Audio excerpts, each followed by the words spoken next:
It's Heir of Slytherin, which is chapter 17. Harry and Ron go down into that chamber with Gilderoy Lockhart, because he says he can do all this stuff. Lockhart uses the Obliviate spell, but he has Ron's wand. Okay, backfires, wipes his own memories away, creates a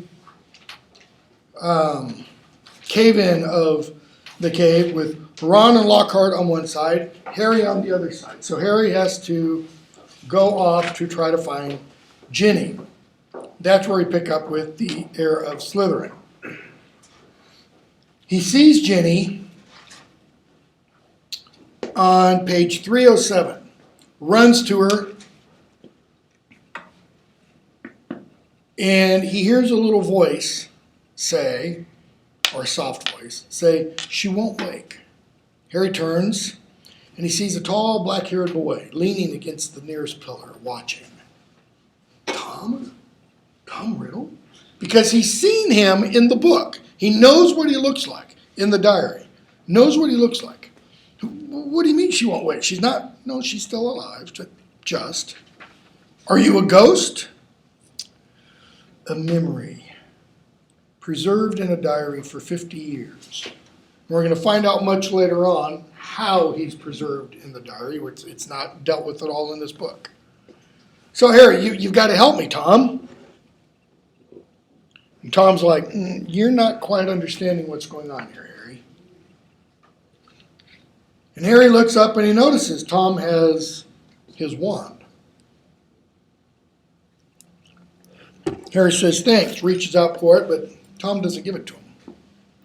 If the basilisk comes, it won't come until it's called, says Riddle. What do you mean? Look, can you give me my wand? You won't be needing it. Harry's not very quick, right, on the uptake. I mean, he's being pretty clueless here. We're in the Chamber of Secrets. I mean, we can talk later. We'll talk now. Okay? And Tom kind of pretends to do a Ginny voice. Bottom of 309. Oh, it's very boring. No one's ever understood me like you, Tom. Blah, blah, blah, blah, blah. Okay? He goes on,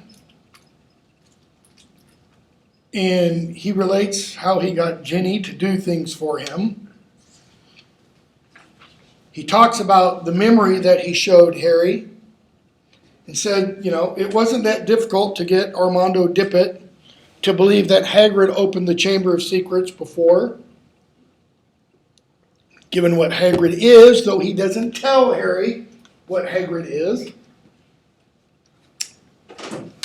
And then Harry says, Tom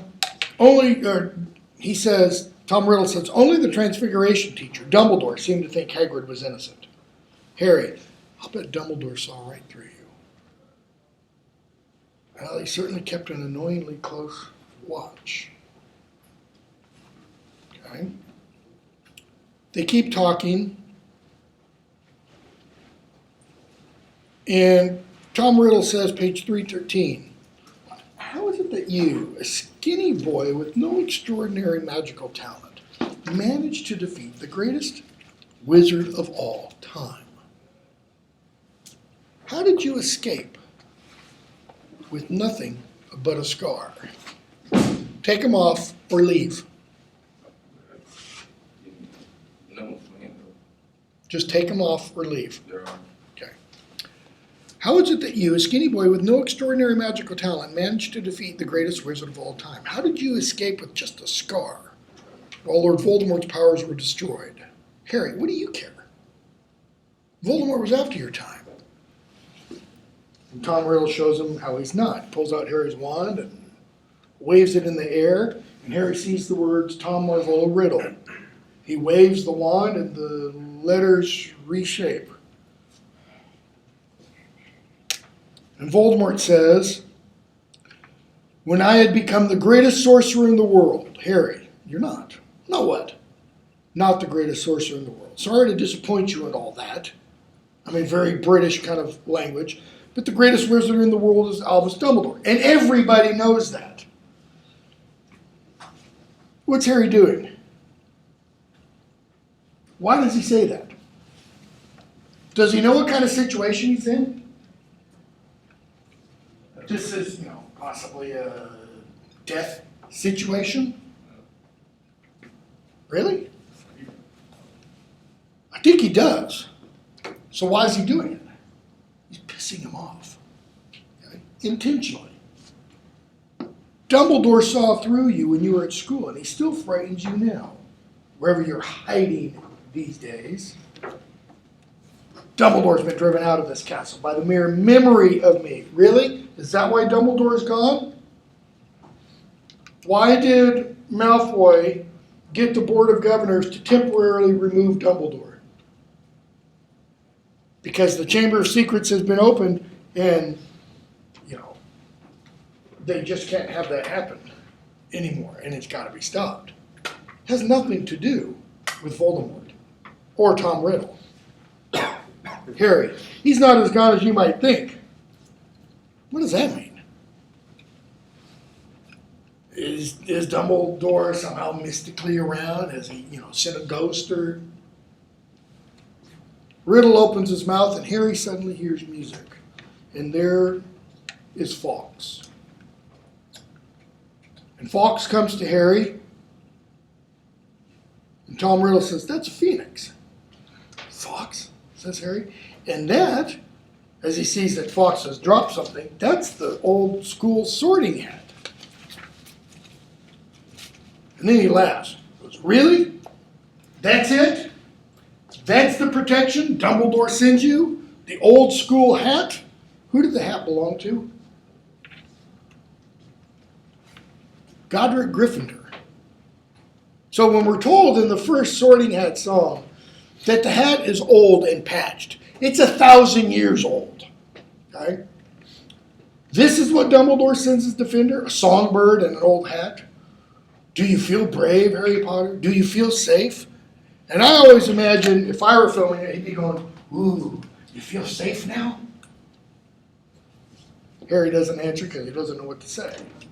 So how did you survive? Tell me. Longer you talk, longer you stay alive. So Harry says, "No one knows why you lost your powers. I don't know myself, but I know why you couldn't kill me. My mother died to save me. My common, muggle-born mother. She stopped you killing me, and I've seen the real you.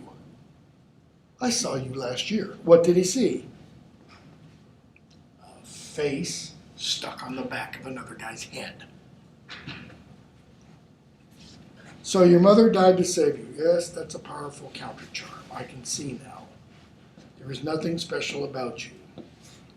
Okay, if the 16-year-old Tom Riddle can understand that that would be a powerful counter charm, then why wouldn't the fully grown, what did I say, Voldemort's now 68, 67, so when he attempted to kill Harry, he would have been 56, something like that. Then why didn't the 56-year-old Voldemort know when Lily Evans or Lily Potter does this over her baby, that she dies to protect him, that that's not going to be a powerful counter charm? So there's nothing special about you at all. I mean, I wondered, Even you must have seen the similarities. We're both half-bloods, orphans raised by muggles. What does Tom Riddle mean by half-blood? Half muggle, half pure blood? Yes. Is Harry half-muggle? No. Yes. Were either of his parents muggles? Oh. No. Lily was a witch. James was a wizard. Lily was born to muggle-borns. So what does he mean by half-blood? He doesn't mean literal. Okay? What he means is anybody with even an ounce of muggle DNA. any with even an ounce of muggle-bornness to them. Okay? Probably the only two Parselmouths to come to Hogwarts since the great Slytherin himself. We even look a little bit alike, he says. So he says, now I'm going to teach you a little lesson. And he speaks to the giant snake statue, basilisk statue, and out of it comes a basilisk. Okay? And Slytherin tells the basilisk to kill Harry. Harry runs, he's just trying to stay away from the... And Fawkes goes after it. Okay? Fawkes blinds it, and Harry sits there, help me, help me, help me, someone, anyone. And the snake whips the sorting hat into Harry's face. And he puts the hat on and he thinks, help me, please help me. Why does he put the hat on? Because the sorting hat spoke to him before. And he's thinking, maybe. But instead, the hat squeezes itself, and a gleaming silver sword had appeared inside the hat, its handle glittering with rubies the size of eggs. Okay. If it's got a handle glittering with rubies the size of eggs, that would be a very uncomfortable handle to hold, if you think how big the size of an egg is. Okay. But anyways, Harry's got the sword, and he kills the basilisk. But the basilisk bites him. What are we told? The basilisk poison is fatal. Or we were told that earlier. And Harry just kind of slides down along the wall as the poison starts to course through his body. And he praises Fawkes. And Riddle comes over to him and says, you're dead, Harry Potter. Even Dumbledore's bird knows it. Look, he's crying. And Fawkes is crying on Harry's wound. And Harry thinks...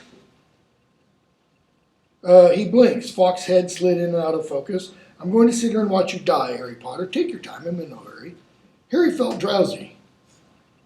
And we hear Riddle. So ends the famous Harry Potter, alone in the Chamber of Secrets. And Harry thinks to himself, well, this is dying. It's not so bad. Okay. What did Dumbledore tell him at the end of the first year? To the well-organized mind, death is but the next great adventure. Here, Harry thinks he's dying. It's not so bad. And he realizes, wait a second, I'm not dying. Everything's coming back into focus. And he remembers healing properties. Okay? Harry grabs the basilisk fang and stabs the book. He doesn't know why, he just does it. He seizes the basilisk fang, plunged it straight into the heart of the book, and then there's a scream. And ink starts to flow out of the book. And as the ink starts to flow out of the book, Ginny starts to revive. Okay? So he takes Ginny, he gets back to Ron, and they go with Fawkes' aid. They fly back up out of the chamber, with Fawkes carrying Harry, Ron, Ginny, and Lockhart. Remember, phoenixes can carry very heavy loads. They make their way to the staff room, and Mrs. Weasley asks, how? And Mrs. McGonagall, Professor McGonagall, yes, I think we'd all like to know that. Okay. And Harry tells them, not quite all of the story, page 328. McGonagall mentions all the school rules he's broken. Dumbledore shows up and says, what I'd like to know is how Lord Voldemort managed to enchant Ginny. What? Mr. Weasley asks. Dumbledore, Harry says, page 329. It was this diary, said Harry. Riddle wrote it when he was 16. Dumbledore takes the diary from Harry and examines it. It's brilliant. Brilliant. Very few people know that Lord Voldemort was once called Tom Riddle. I taught him myself 50 years ago at Hogwarts. Disappeared after leaving the school. Blah, blah, blah, blah, blah. But what's our Ginny got to do? And Ginny talks about writing in the diary all year long. So, Dumbledore has McGonagall take Ginny up to the hospital wing, no punishment, etc. And has Ginny go up there, has McGonagall order a big feast, and leaves Dumbledore and Harry alone. Okay? Why? Because Harry needs to be debriefed. As I said, begins with the first novel and goes all the way through the fifth novel. Harry has a debriefing at the end of each book. Okay. Lockhart's still there. Harry mentions, what happened to Lockhart. So Lockhart goes out, and Dumbledore tells Harry on page 332, first of all, Harry, I want to thank you. You must have shown me real loyalty in the chamber. Nothing but that could have called foxtail. Well, what did Dumbledore say just before he left Hagrid's hut? You will find that I will only truly have left Hogwarts when there is no one here who serves me or believes in me.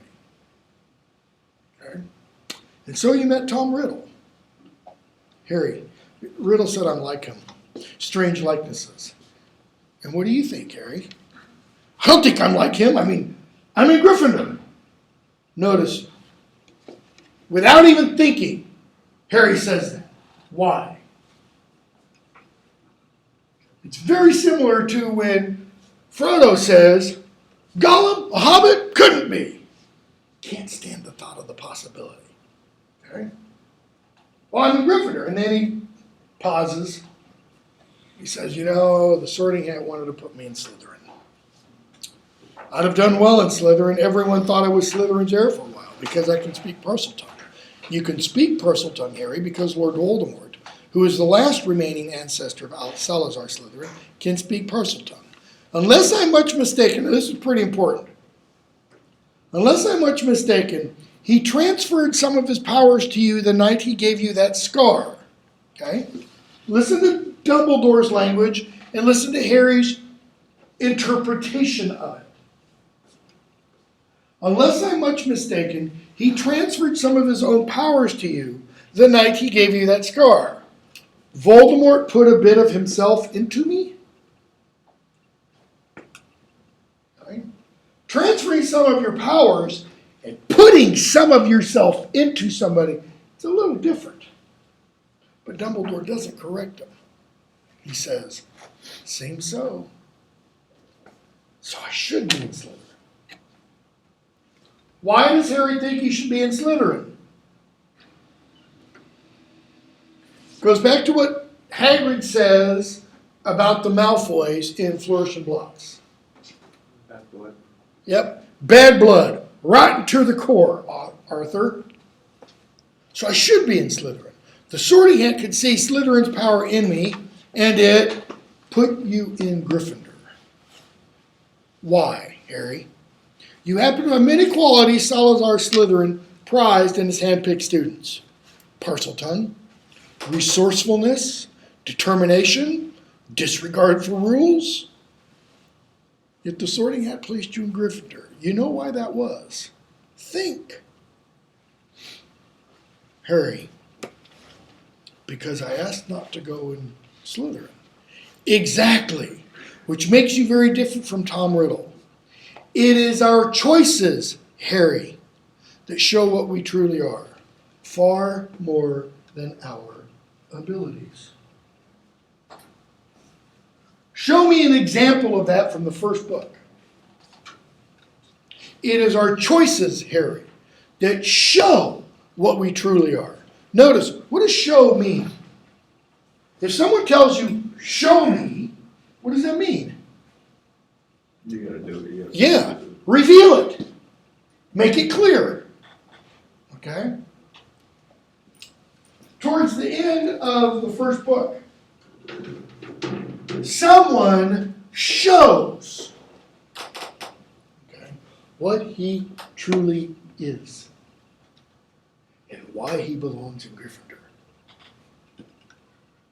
It's Neville when he tries to stop Harry, Ron, and Hermione. He stands up to his friends for what he thinks is right. Does he have the ability to stand up to them? No, obviously not. All right? It is our choices, Harry, that show what we truly are, far more than our abilities. If you want proof that you belong in Gryffindor, I suggest you look more closely at this. And he hands the blood-stained silver sword to Harry. Harry turns it over, looking at the rubies, and then he sees a name engraved just below the hilt. Godric Gryffindor. Dumbledore. Only a true Gryffindor could have pulled that out of the hat. Okay? They just sit there and kind of look at each other. He says, now you need food and sleep. Meanwhile, I've got a right to Azkaban, because Hagrid's still in prison, and I need a new dark arts teacher. And Malfoy shows up, Lucius Malfoy. And cowering behind his legs, heavily wrapped in bandages, is Dobby. Why is Dobby all wrapped up in bandages? Malfoy beat him, or has Dobby had to punish himself? Okay. Malfoy wants to know why Dumbledore's back.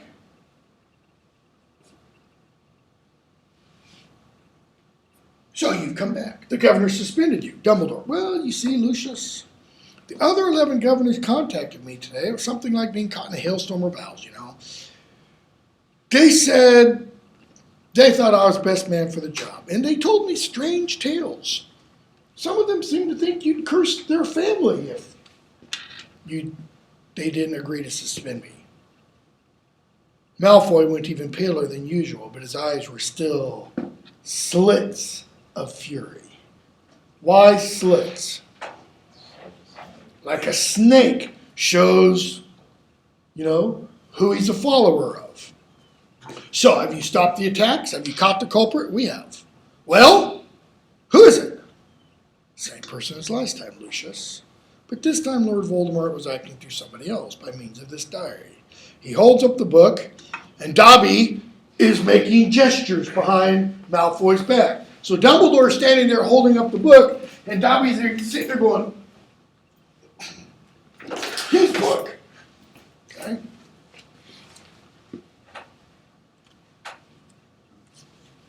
And Dumbledore says, good plan, but if Harry here and his friend Ron hadn't discovered this book, Ginny Weasley might have gotten all the blame. And imagine what might have happened then. Wow.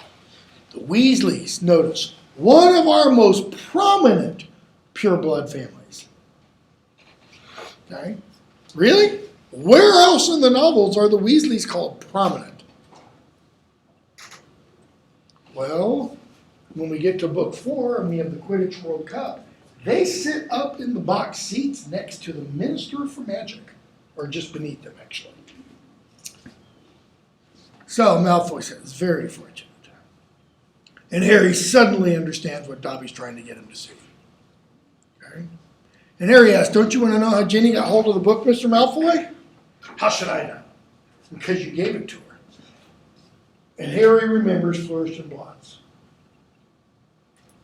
In Flourish and Blots, you picked up her old Transfiguration book and slipped the diary inside it, didn't you? Notice he doesn't say no. He says, prove it. Oh, no one will be able to do that, says Dumbledore. Okay. Malfoy turns around and says, we're going, Dobby. And Malfoy kicks Dobby through the door. Harry asks Dumbledore for the book back. He says yes. Pulls the shoe off, pulls the sock off. Okay. And what does he do? He stuffs the diary into the sock. So he takes the book and, does this to it. Stuffs it in the sock. And hands it back to Malfoy. He says, Mr. Malfoy, I've got something for you. He forces the sock into his hand. Okay? With the book in it. What the?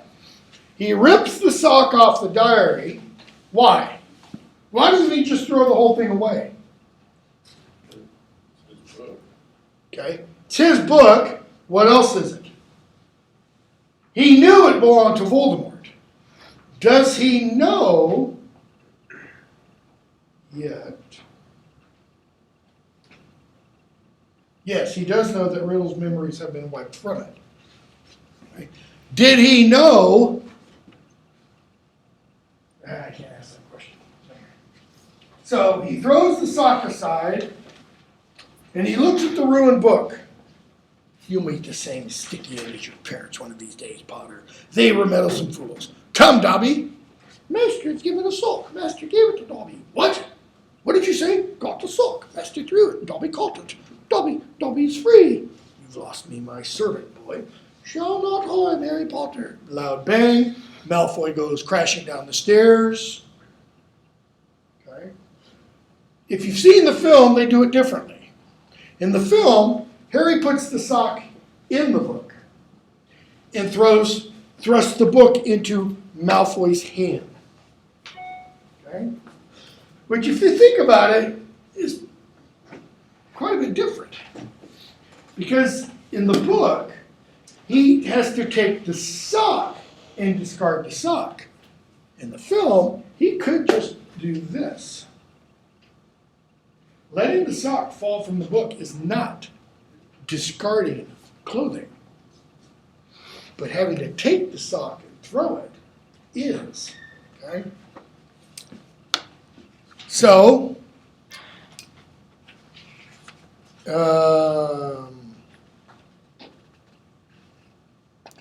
Harry gets ready to go off to the train, and Hermione says, your aunt and uncle will be so proud of you, won't they? When they hear what you did this year? Harry, proud? Really? After I could have died all those times? No, they'll be furious. Which leads us to the next book. Okay? It's summer again. And Harry gets a letter this year. Only this time he's allowed to get letters. He also gets phone calls. Okay?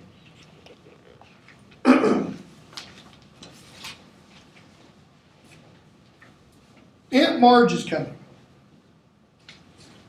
Aunt Marge is Vernon's sister. Here gets the letter from school, which has the permission slip to go to Hogsmeade. And Harry realizes he has to get Uncle Vernon to sign it. But there's only one way to get him to sign it. Okay? Harry has to do whatever Uncle Vernon wants.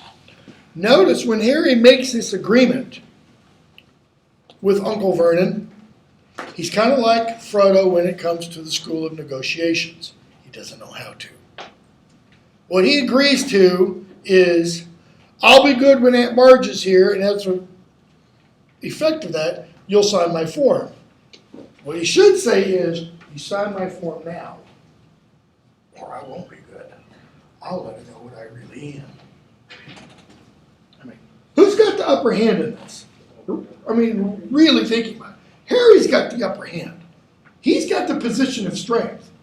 But he wants that Hogsmeade vacation so badly. He bargains it away, essentially. Okay? So, Aunt Marge's big mistake. Skipping the first chapter. We hear about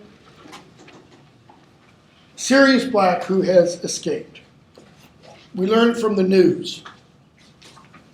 And Uncle Vernon says, page 17, no need to tell us he's no good, staring over the top of his newspaper. Look at the state of him, the filthy layabout. Look at his hair. I can tell he's no good just by a photograph. Okay? And then also by the news. So we find out Aunt Marge is coming. And we see the little negotiation, pages 18 and 19.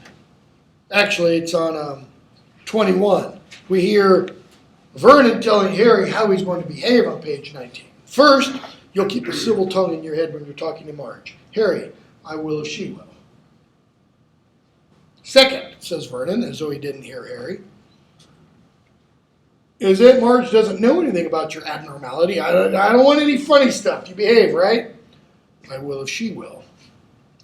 And third, we've told her you attend St. Brutus's Secure Center for Incurably Criminal Boys. St. Brutus's Secure Center, it's like a prison, for incurably criminal boys, and they let him out? He gets to come home for the summers? Harry, what? Apparently Aunt Marge has never been there before, or Harry is now old enough to have gone off to the school that he wasn't at before. It's the second, okay? So, Harry goes to Vernon and says, I need you to sign this permission form because, it'd be awful hard for me to pretend I remember. What's that school's name that I go to? And Vernon says, bottom of page 20, you'll get the stuffing knocked out of you if you don't forget, if you don't remember. Harry, knocking the stuffing out of me won't make Aunt Marge forget what I can tell her. But if you sign my permission form, I'll remember where I'm supposed to go to school, and I'll act like a mug, like I'm normal and everything. Okay. And here's where he makes his mistake. Right, says Vernon, I'll monitor your behavior carefully, and if at the end of it you've toed the line, kept to the story, I'll sign your ready form. That's where Harry should say, nope, you sign it now. And I promise to do the rest. Okay? So Marge shows up. Harry's left to bring in all the luggage. Okay? And she walks right past Harry. Let's see, where do I want to pick up? Page 23. They're having tea. And she looks at Harry for the first time. So, still here, are you? Yes. Don't you say yes in that ungrateful tone. It's damn good of Vernon and Petunia to keep you. Wouldn't have done it myself. You'd have gone straight to an orphanage if you'd been dumped on my doorstep. By the way, it's the third novel. That's the first time we've seen any swearing. From here on, you start to see more. So that by the time you get to, I can't remember which book it is, 5 or 6, she uses that stupid euphemism, I think, effing, rather than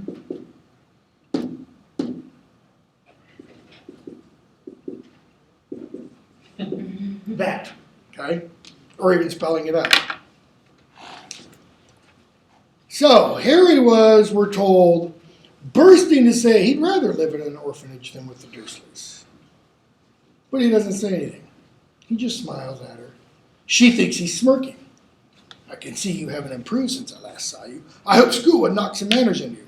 Where is it you sent him again, Vernon? St. Brutus's. First-rate institution for helpless cases. If he's helpless, lock him up.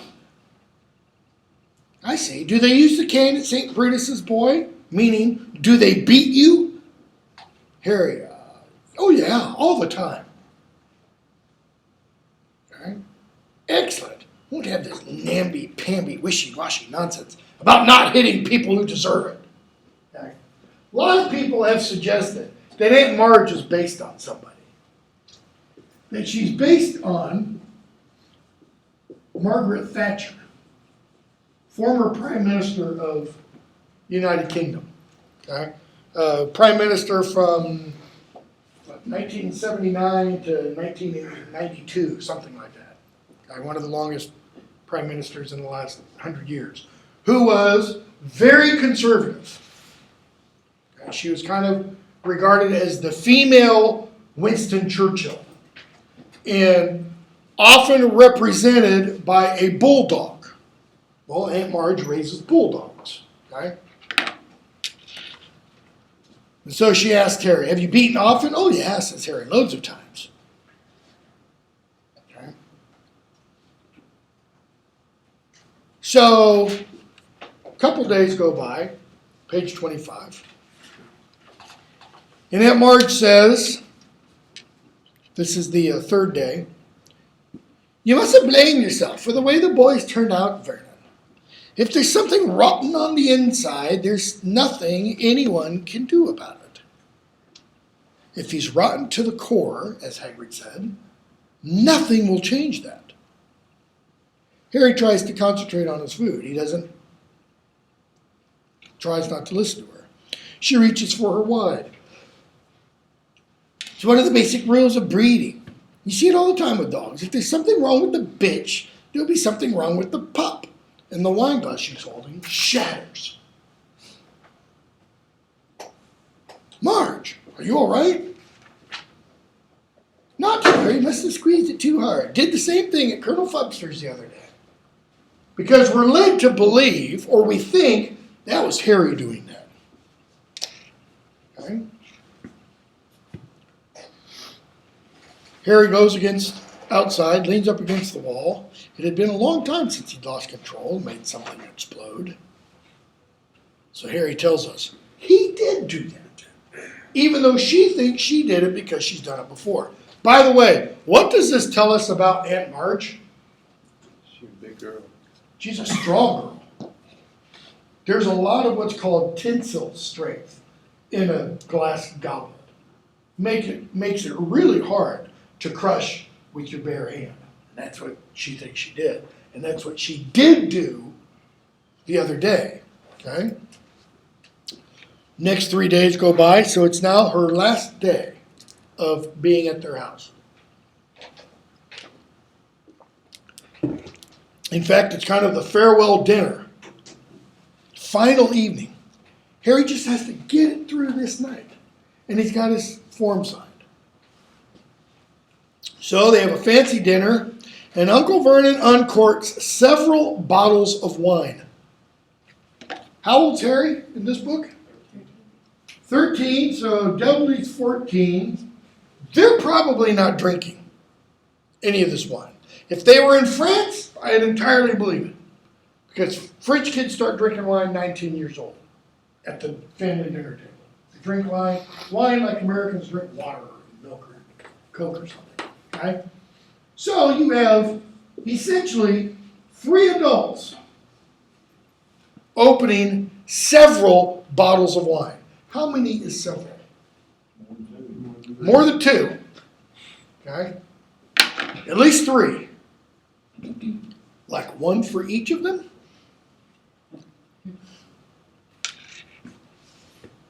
They get all the way through the soup, the salmon, without a single mention of Harry's faults.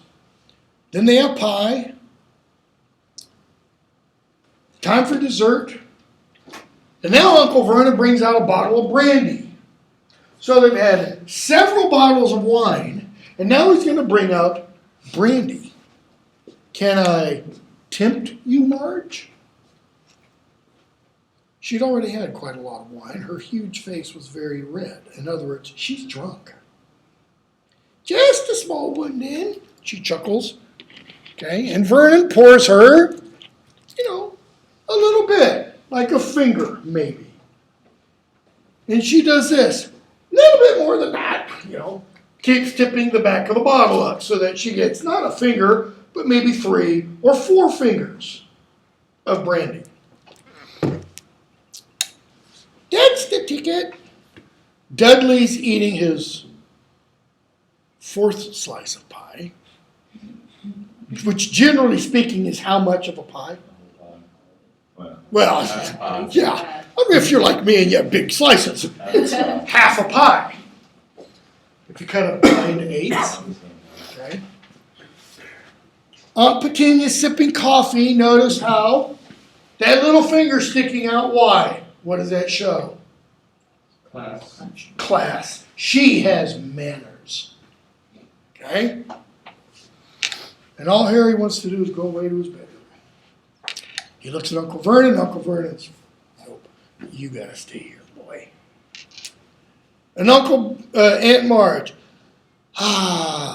pats her belly, smacks her lips. So much for the manners around the table. Okay, puts the empty brandy glass back down. We're not told that she's taken a sip and set it down, and taken a sip and set it down. What has she done? She chugged however much was in there. Yeah, like a shot. But it was more than a shot. Okay? Excellent, North Virginia. And she burped richly and pats her great tweed stomach because she's fat. Pardon me, but I do like to see a healthy-sized boy. How healthy-sized is Dudley? Probably like these two guests. Okay?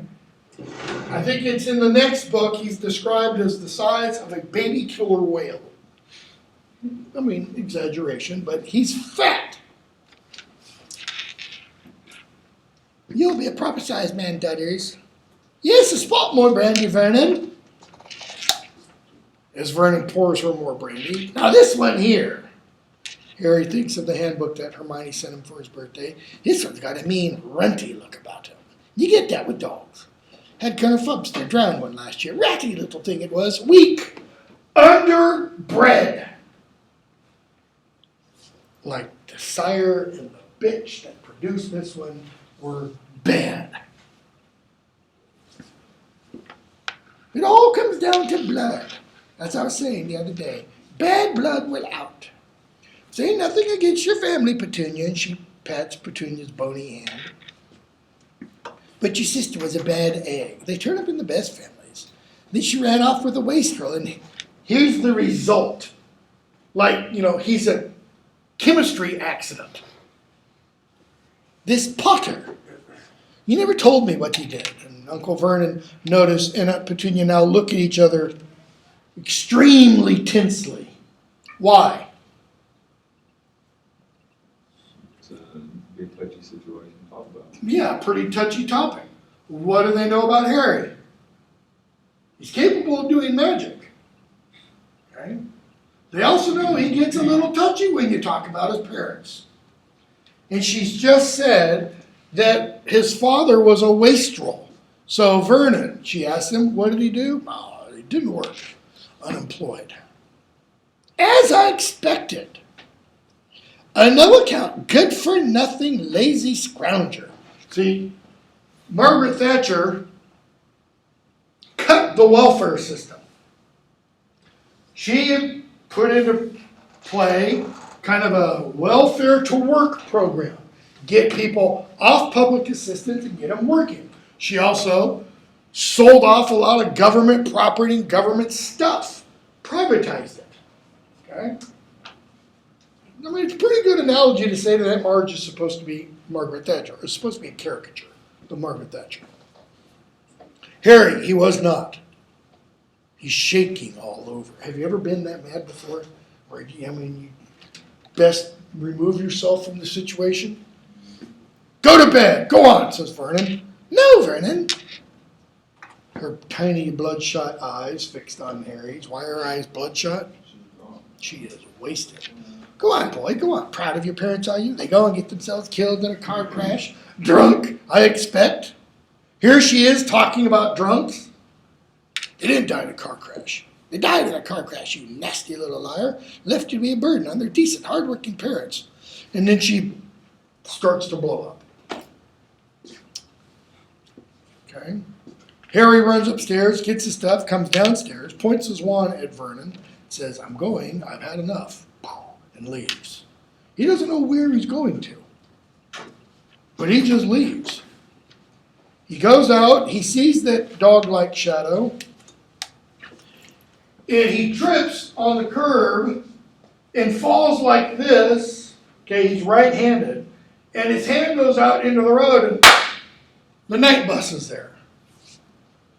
My students, when I go to London and I teach the Harry Potter course, I'm usually one of the courses that, or I take them on a walking tour the day we get there.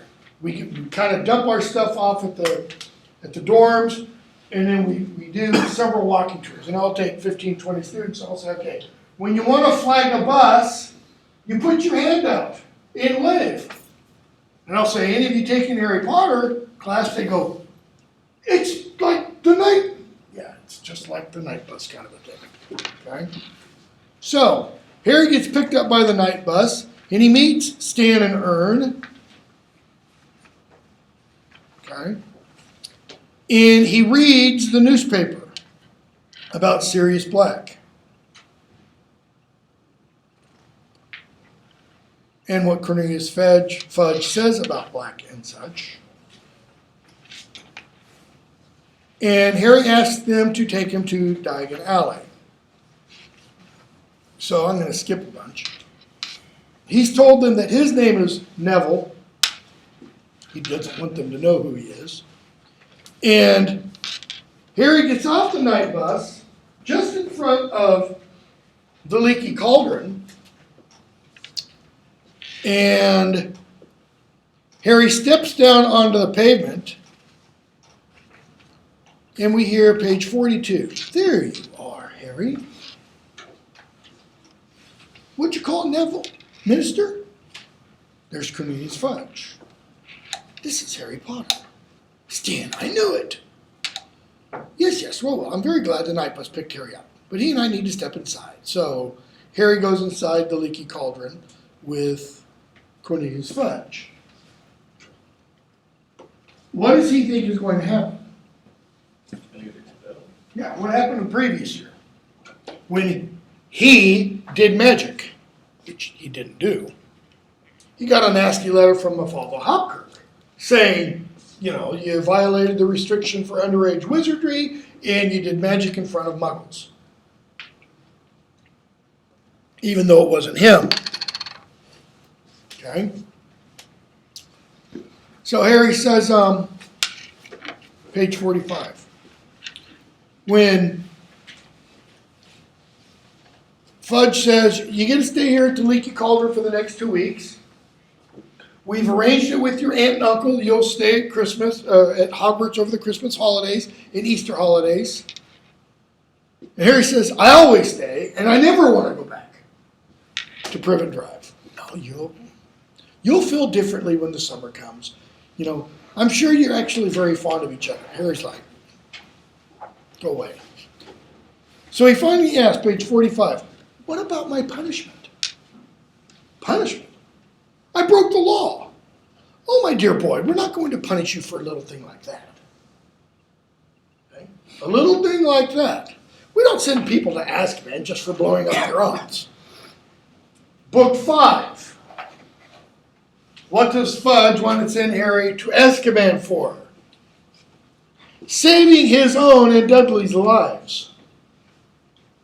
Because he did magic in the presence of a muggle. Okay? Harry, last year I got an official warning just because a house elf smashed a pudding in my uncle's house. Ministry of Magic said I'd be expelled. Circumstances change, Harry. We have to take into account in the present climate. What does Fudge sound like? It's because it's what he is. A politician. Laws are for little people. Those of us in power can do what with the laws? We can tweak them, we can bend them, we can break them. Okay? So, Harry gets 2 weeks at the Leaky Cauldron. He gets free ice cream from Florian Fortescue. He gets his stuff delivered. Right? He gets to wander in and out of Diagon Alley. He gets to look at the new broom, the firebolt. He gets his new letter saying what kinds of stuff he needs. Okay. And where do I want to pick up? Pages 55 and following. He runs into Ron and Hermione. Hermione gets a cat this year. Ron's rat is not doing so well, so they take him to the rat store.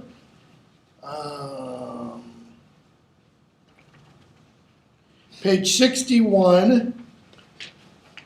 Harry talks with Ron and the Weasleys, Mr. and Mrs. Weasley, Mr. Weasley in particular, about the search for Sirius Black. And Ron asks, would we get a reward if we caught him? Harry runs into Percy. Again, I'm skipping a bunch. 64 and 65. Harry overhears a conversation between Mr. and Mrs. Weasley. This is the night before they're to take the cars to King's Cross. And page 65. Harry overhears. Makes no sense not to tell him, Mr. Weasley was saying heatedly. Harry's got a right to know. I've tried to tell Fudge, but he insists on treating Harry like a child. He's 13 years old. Arthur, the truth would terrify him. Do you really want to send Harry back to school with that hanging over him? For heaven's sake, he's happy, what? Not knowing. What does she mean? Ignorance is bliss. That's what she means. If he knows, what is it that they're talking about? Yeah, the Ministry of Magic thinks that Sirius Black has escaped Azkaban because he's after Harry. Okay? Arthur, I don't want to make him miserable. I want to put him on his guard.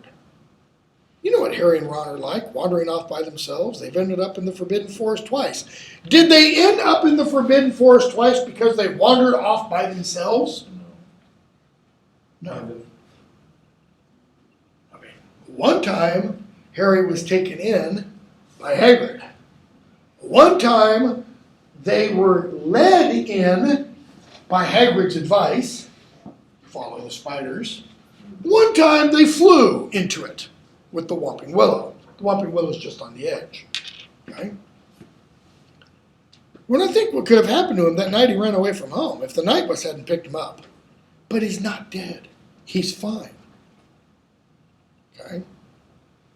Harry will be perfectly safe at Hogwarts. We thought Azkaban was perfectly safe. If Black can break out of Azkaban, he can break into Hogwarts.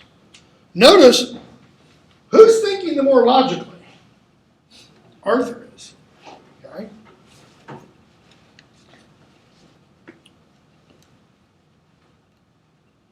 So, Harry goes back to his room thinking Sirius Black is after me.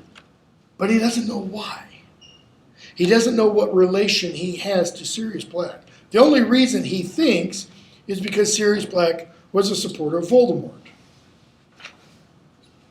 Okay? So we get chapter 5, the Dementor. They get on the train, and there's only one cabin, carriage they can get in, and it's the one with a professor.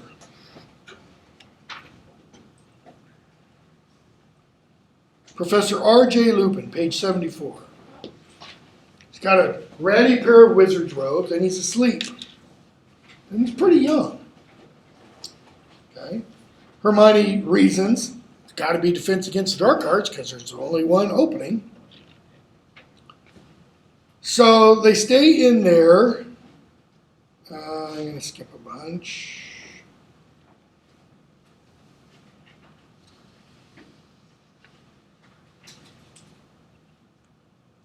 Malfoy, Crabbe, and Goyle come in, 79 and 80.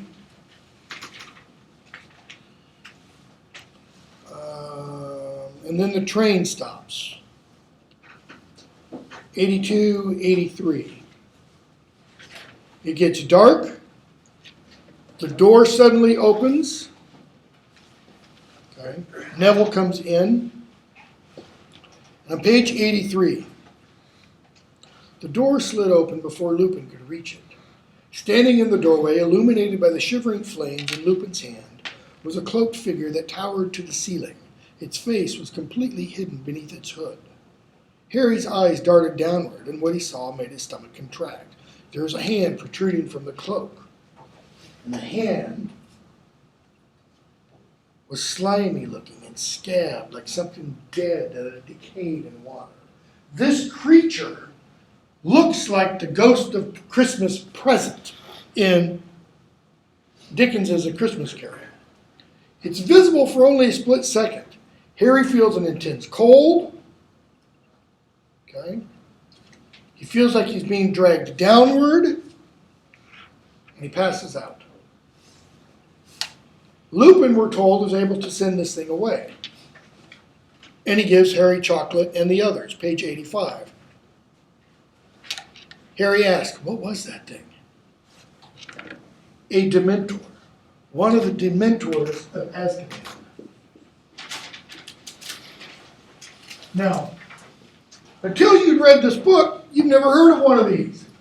But you probably have heard of those. What's a mentor? One of the teachers. Somebody who guides, a teacher, someone who somebody who you look up to, somebody who helps direct you, who helps you kind of, become everything you can be, kind of a thing. Okay? Why? Because this comes from Latin mens, which means mind. It's someone who's going to help develop your mind.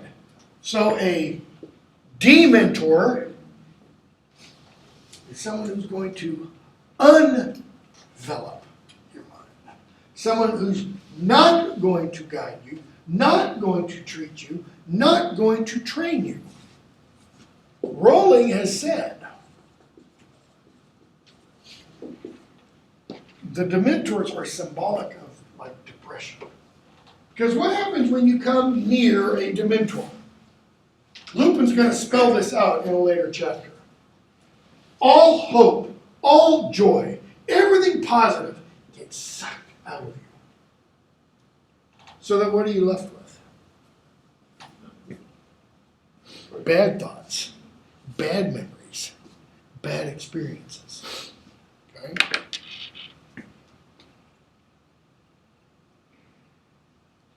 Harry asks the others, what happened?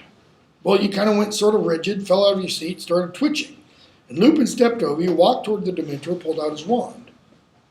And he said, none of us is hiding Sirius Black under our cloaks. Go. Neville says it was horrible. But what does Neville do? He leaves the carriage. Page 87. Malfoy shows up. And Malfoy says, you fainted, Potter? Is Longbottom telling the truth? You actually fainted? Why does Neville go out and tell everybody Harry fainted when the Dementor showed up? Because Make it look weak. keep going, make who look weak? Is he trying to make Harry look weak? What's the flip side of that? Maybe his How does Neville look if Harry faints, but Neville doesn't? Okay? He's building himself up. Okay? But Malfoy takes it just the opposite way. Okay? Ooh, did you faint as well, Weasley? He says to Ron when Ron tells him to beat it. Did the Scario Dementor frighten you too easily? Lupin comes back in. Okay. So they get up to the school, and McGonagall tells Madame Pomfrey what happened on the train, because they have to send Harry up to the hospital wing to kind of get him checked out. Okay. And they tell Madame Pomfrey that Lupin gave Harry some chocolate. And Madame Pomfrey says, page 90, did he now? We finally got a defense against the dark arts teacher who knows his remedies. It's not just that. We're finally, third book, going to see a defense against the dark arts teacher who knows what he's doing.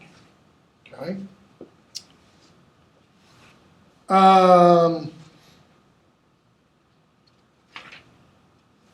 Okay, so we have the beginning of the year feast. Dumbledore explains about the Dementors, explains about you're not to go outside, the grounds of the castle. You're not to go in any of the secret passageways. They've got every place guarded, etc. And we get talons and tea leaves. And this is our first introduction to Sybil Trelawney, okay, who teaches divination. 2 L's.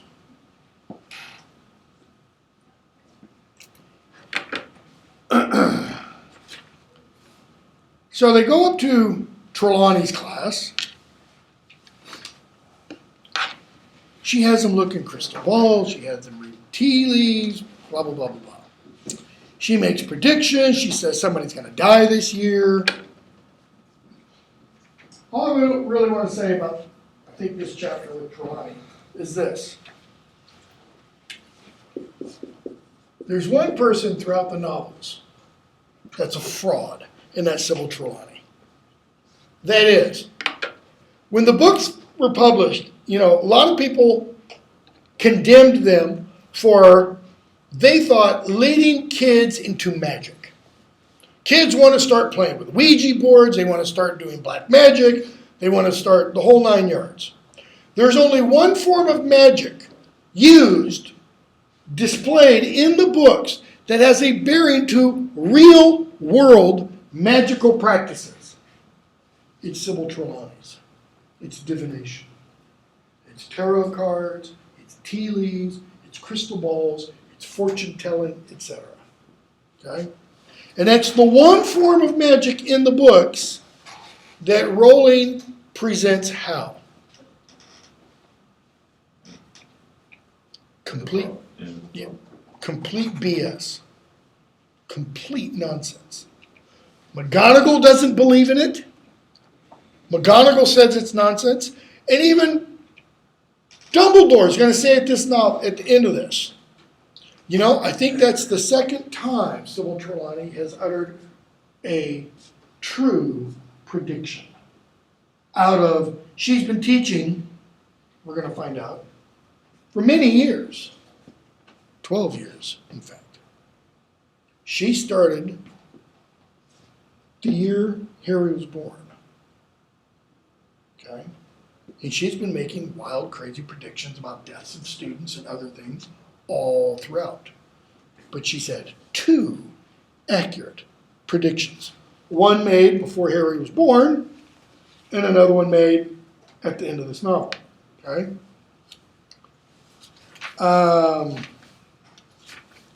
So Hermione doesn't like divination.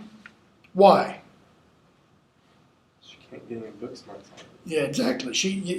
It's not rational. It's not logical. Okay? So they go off to Hagrid's class. Hagrid's new Magical Creatures teacher.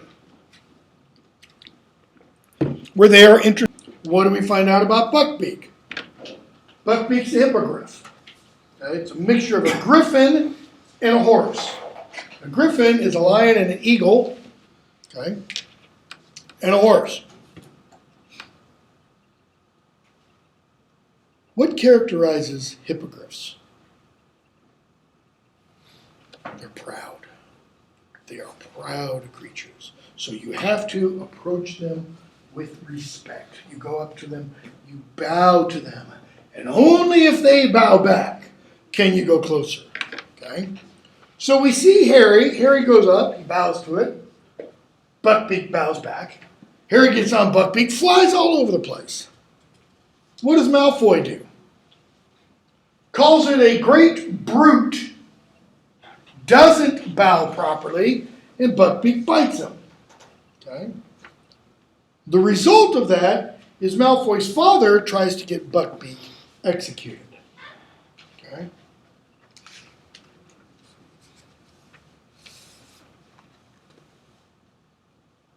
Let's see. Harry, Ron, Hermione go down to Hagrid's hut that evening. This is at the very end of chapter 6.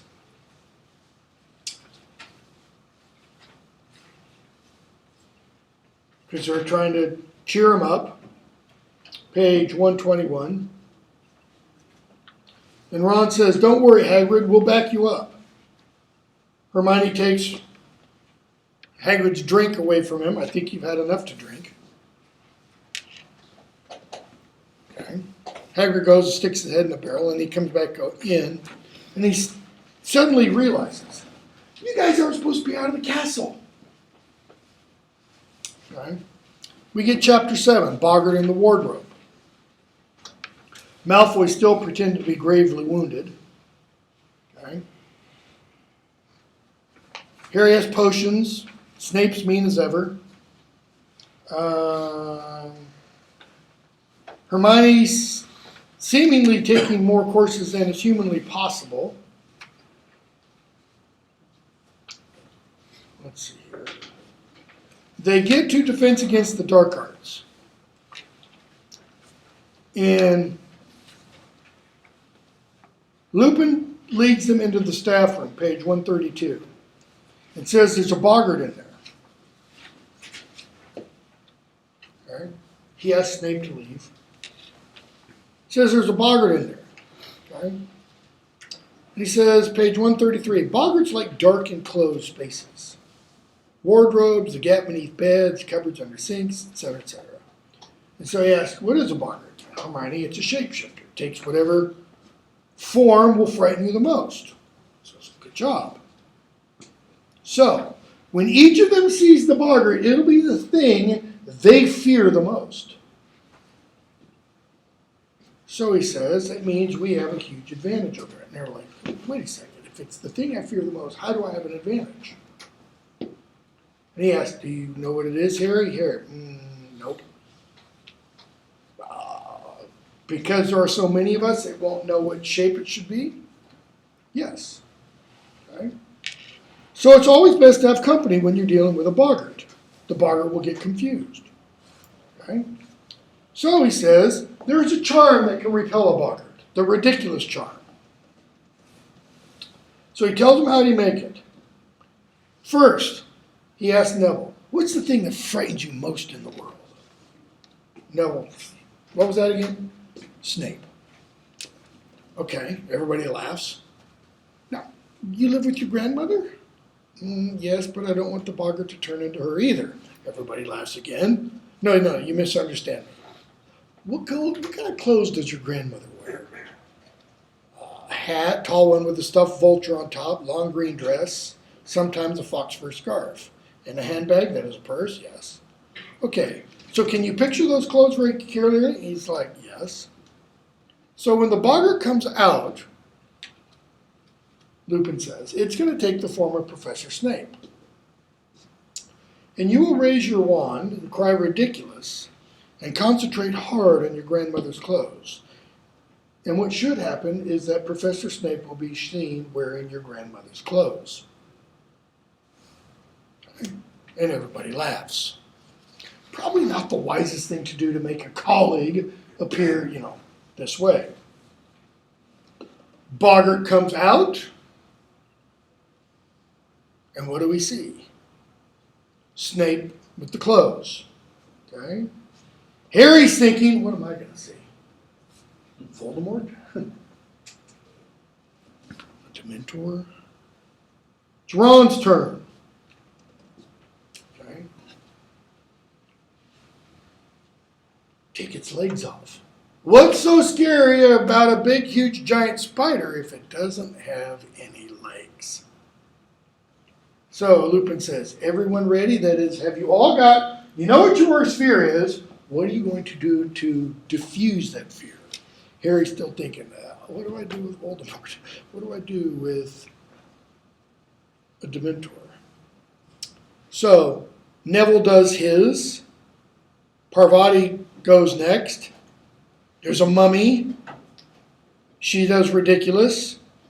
And the mummy starts to unbandage at its feet, and so it falls. Seamus Finnegan comes up. Instead of the mummy, there's a banshee. She opens her mouth. There's a horrible screech. Seamus shouts, ridiculous. And instead, the banshee turns into a rat, which chased its tail. Okay? Then it becomes a rattlesnake and all these other things. Ron goes forward. Harry asks Lupin, page 139. He gives all kinds of points for people. And Harry, but I didn't do anything. Because Harry didn't get a chance. Well, you and Hermione answered my questions correctly at the start of class. Really? So that's what houses now get extra points for? For being right about something? All right. So, compare that first lesson with Gilderoy Lockhart's. Cool. Okay. Lupin is cool. Hermione says, but I didn't get a lesson either. I didn't get a try at the Boggart. Ron, what would have been for you? Piece of homework that only got 9 out of 10?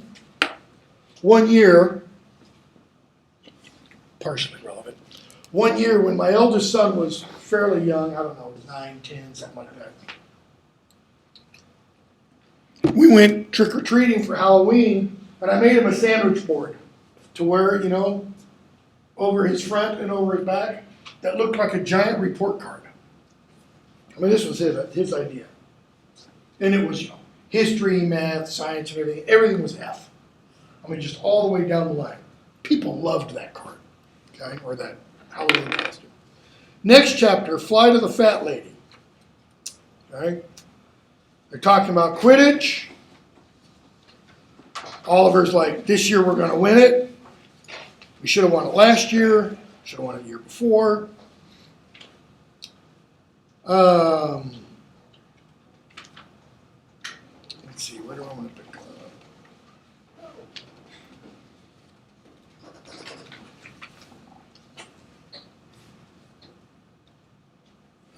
They go off to Hogsmeade. Halloween morning. I think we're going to finish early today. Let's, no, we'll do this part.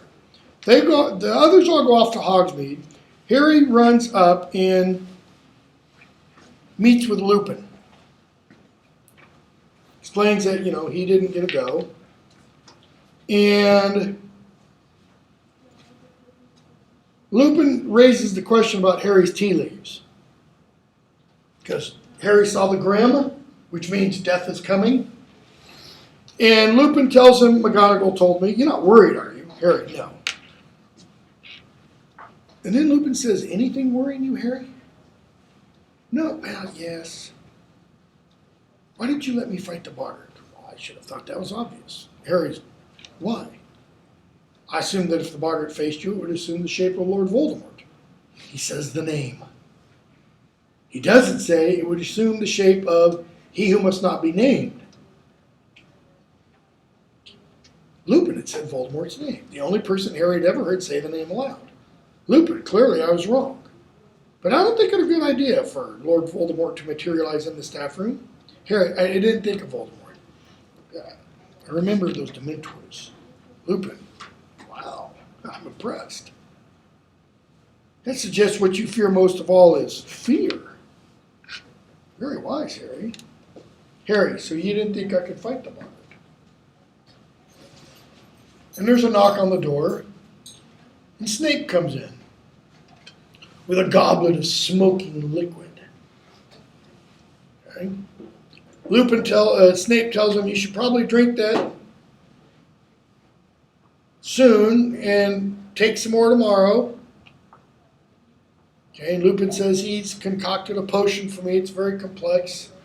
Makes me feel better. Okay. Page 157. Harry says, Professor Snape's very interested in the dark arts. Really? Some people reckon he'd do anything to get the Defense Against the Dark Arts job. He's like, you really don't want to drink that. He's trying to kill you. Okay. So Harry goes off. Ron and Hermione come back, and they bring Harry some goodies. And they go back upstairs to go into the common room, and we see that the fat lady is gone. And the reason she's gone is because she's been attacked by Sirius Black. And we'll pick up on Tuesday with the chapter Grim Defeat.